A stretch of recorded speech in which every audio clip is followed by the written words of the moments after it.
জীবিকার তাগিদে প্রতিদিন নদীর পানিতে নামেন হাজারো মানুষ।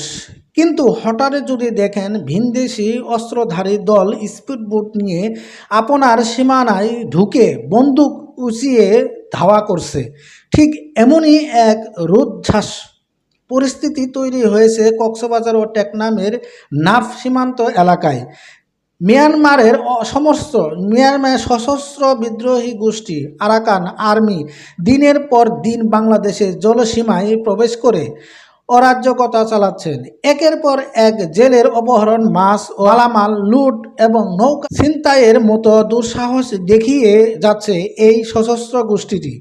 সম্প্রতি সামাজিক যোগাযোগ মাধ্যমে ছড়িয়ে পড়া কিছু ভিডিওতে স্পট দেখা যায় কিভাবে সীমানা পেরিয়ে এদেশের জলসীমায় ঢুকে পড়ছে আরাকান আর্মির সদস্যরা।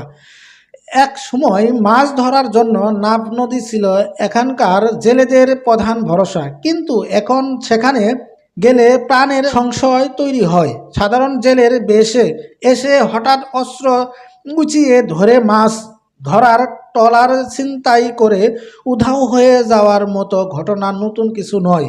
সীমান্তের কাছাকাছি জাল ফেললেই ধাওয়া করা, হুমকি দেওয়া এবং অস্ত্রের মুখে ট্রলারসহ বন্দি করে নিয়ে যাওয়া ঘটনা এখন নিত্যদিনের আতঙ্কে পরিণত হয়েছে।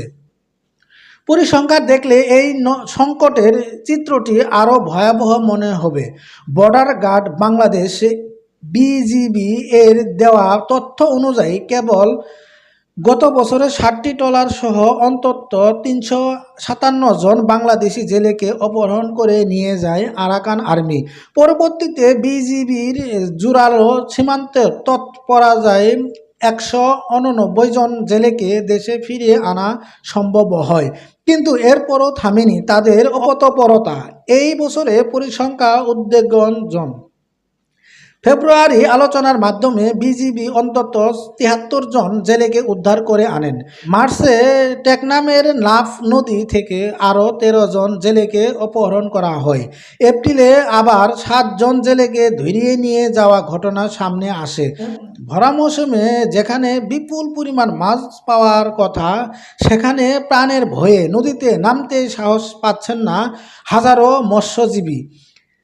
মিয়ানমারের অভ্যন্তরীণ রক্তক্ষয়ী সংঘাতের সরাসরি প্রভাব এসে পড়ছে বাংলাদেশের সীমান্তে।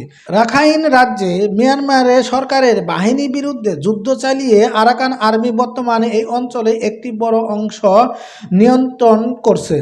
তবে তাদের এই সন্ত্রাসী ও দস্যুতার চরম মূল্য দিতে হচ্ছে সাধারণ বাংলাদেশি জেলেদের।